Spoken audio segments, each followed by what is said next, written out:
let's say someone is feeling unappreciated and they want to be appreciated. It feels so good when someone holds you as their object of attention and adores you or appreciates you. But they're not feeling that. They're seeing others get it, but they're not feeling it. They sort of have their tail between their legs, and things aren't going that well for them, and they're feeling sort of down and out, and like things are unfair, and people aren't treating them like they want to be treated, and on it goes. And so this person is wanting to know from us, how can I be more appreciated? And our answer is always the same. Find something to appreciate, because as you find something, whatever it is, a flower, a butterfly, a cat or a dog, a rainbow, a cloud, a dolphin jumping, something good to eat, as you find anything to appreciate, as you offer your appreciation, your vibration raises, because you can't appreciate without being a vibrational match to source energy. And when you are appreciating, now you are the attractor of appreciation. But you can't control what others are doing. You can't control the appreciative state of others, because you can't stand on your head in enough different ways to get someone who's out of the vortex to appreciate you. And when you try, you will pronounce yourself a failure. But you can become an avid appreciator. And what you begin to discover is it was never someone else's appreciation of you that you were looking for. It was your alignment with the energy of love, with the energy of source, with the energy of appreciation. That's what fills you up, you see. You get so full of it that it doesn't matter to you what others are flowing to you, other than it is so delicious to be the recipient of someone's appreciation, because it means they're in the vortex. So it turns out you can't be selfish. You can't adore appreciation from another and separate yourself from your gladness of their alignment, you see. You see how it works? You cannot be an appreciator without being appreciated. And it turns out it's being the appreciator that matters most, you see. That's why your inner being stands in a state of never-ending appreciation and adoration of that which you are, has practiced the vibration of that so eternally that is all that can be offered from the source within you. And when you find a different vibrational stance, then you separate yourself from that. And then we come along and say, we want you to be so selfish that you care about aligning with that energy that creates worlds. And then, like your inner being, you become an uplifter. Only you're like the satellite dish that's beamed in a little closer, you see. In other words, the giving puts you in the vibrational stance of the receiving. But if you've got your sights on receiving and you're not in alignment, it can't come to you. And that's when you start making claims of deprivation, you see. There are so many people standing outside the vortex asking others to help them, not understanding that anyone who does help them when they're outside the vortex has to come outside the vortex with them. And so the help doesn't go on very long before it begins to be resented. That's why needy people will suck you dry of your alignment, you see. What we want for you is your alignment with your power. We want not to create for you. We want you to discover your own creative power.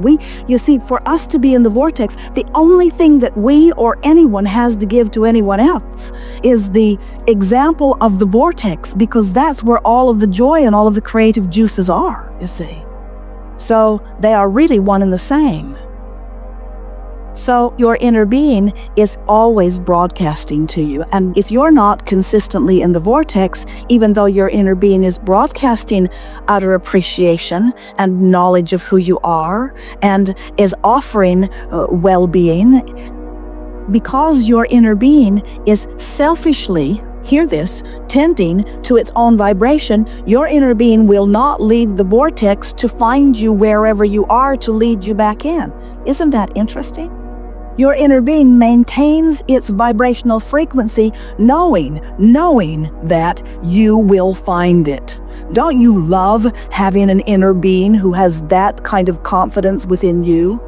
Don't you love having an inner being who is projecting to you this powerful energy of well-being, knowing that you will find whiffs of it, that here and there you will find it, and as you follow it, in other words, how do you think you found us? How do you think you found this trail? How do you think you found this information? It's because you were close enough to the broadcasting of your inner being that it resonated with you when you found it.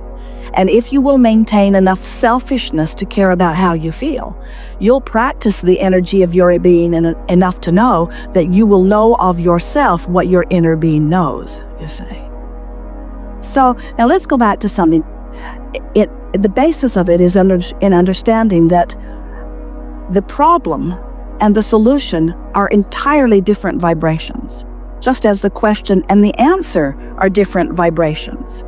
So if you have a friend or know someone who needs something, and you focus on their need long enough, you will leave the vortex, and then you will associate the terrible way you feel with their need. And in time, your friendship will disintegrate because you will incorrectly associate the way you feel with their plight. But if you remember that in their problem, they are generated a solution, and you stay in your vortex where you see not their problem, but instead you know only the solution, as you practice the vibration of the solution, then you can be a catalyst that inspires them into the vortex, depending on where they are. Now, some of your friends who you have been influential with will follow you relatively easily into the vortex, and you will revel in their discovery of their solution, you see. But some of your friends will stubbornly defend their rightfulness and will argue so powerfully and profoundly and chronically for their own limitations that for you to engage with them, you will have to leave the vortex. You will have to introduce the same resistance into your frequency that they've got going on, even to communicate with them at all. So that's where this giving and receiving conversation gets a little dicey, because, and it's the reason that people are concerned about selfishness. In other words, there are a whole horde of people outside the vortex who really believe that your gift is not of value to them unless you sacrifice in some way. In other words, if it's not painful for you to give to them, then your gift isn't validated by them. Have you ever had that experience? And the thing that's tricky is, if you manage to get outside the vortex in order to give your gift, then it's not very long before you're hightailing it back into the vortex, because you can feel your very life is being sucked away from you, you see. So here's the dicey part. If you stay in your vortex, truly aligned with their solution, when they are unable to see their solution, they'll call you selfish. Because they know not, they cannot understand that in your selfishness that you are holding them in their highest good, and that it is the best thing that you can do to call them forward also, you see. So then, but if you stick to it, and you maintain your frequency of it, then the universe will bring them to you at times when they can hear you best. And as you begin to revel in their solutions consistently, in time, they will begin to hear it. They will begin to recognize the validity of what you speak. In other words, let's say you're in the vortex and they're not, and this person is saying, you don't love me, you won't even call me, you don't give me your attention anymore, you don't bring me flowers anymore, you don't do what you used to do. And from inside the vortex and from outside the vortex, you would get defensive. And you would say, well, you're not fun to be with, and that's and it just gets worse. But from inside the vortex, you would say, oh, there are so many things about you that I love, and I think about them all the time. In fact, I make lists of your positive aspects. I adore the power with which you live life. I adore the deliberateness with which you intend. I feel the fire in you, and I know the power of your wanting. And I take such pleasure in my understanding that wonderful things are coming to you. I practice every day my positive expectation of the outcome that you're seeking. And I know with everything that I am that a good life is coming to you, because there is no one I've ever known that deserves it more. In other words, when you're in the vortex and you allow law of attraction to bring them to your vicinity, and you selfishly deliver to them your version of who they really are, now you have a possibility of uplifting them into the vortex. But you will never, ever, ever be satisfied, not one time ever, if you allow them to talk you out of the vortex where you're dealing with them on their terms. And so if we were standing in your physical shoes, we would give up the word selfish and we would replace it with the word aligned. We would give up the word selfish and we would replace it with the word empowered. We would give up the word selfish and we would replace it with the word all that I am, with the whole of who I am, with the vortex of who I am. If you would add the word true self, true selfish. I'm truly selfish. But the peanut gallery, and we love them dearly, is not ready to hear that from you. They just want you to give them the money, or they just want you to give them the relief that they're looking for right now. And what you have to decide is, I am not willing to give them short-term relief and sacrifice my position in my vortex. I am after their long-term relief. I'm after their long-term relief. Jerry said for years, Abraham, what's in this for you? What do you want? And we explained in many different ways that we are teachers of energy and alignment. But what we are really teachers of is allowing. We are teaching you to allow yourself the fullness of all that you've become. Because we know that all of your pleasure and all of your love and all of your joy and all of your satisfaction and all of your appreciation and all of your zest for life and all of your clarity and all of your friskiness comes from your alignment with the fullness of who you are. And nothing else even comes close to satisfying it.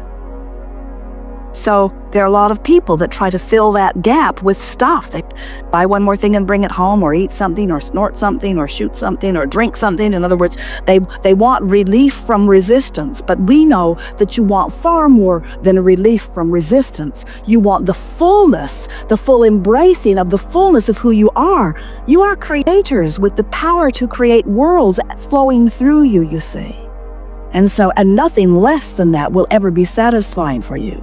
So yes, you could say we are emphatically, stubbornly holding our vision of who you are, but it's not a vision that we made up, it's a vision that you made up. It's your creation that we are holding tight to, you see. You see it all fits together? You were source energy before you came into this physical body, and only a small part of you came and focused here. The larger part of you still exists in this vortex.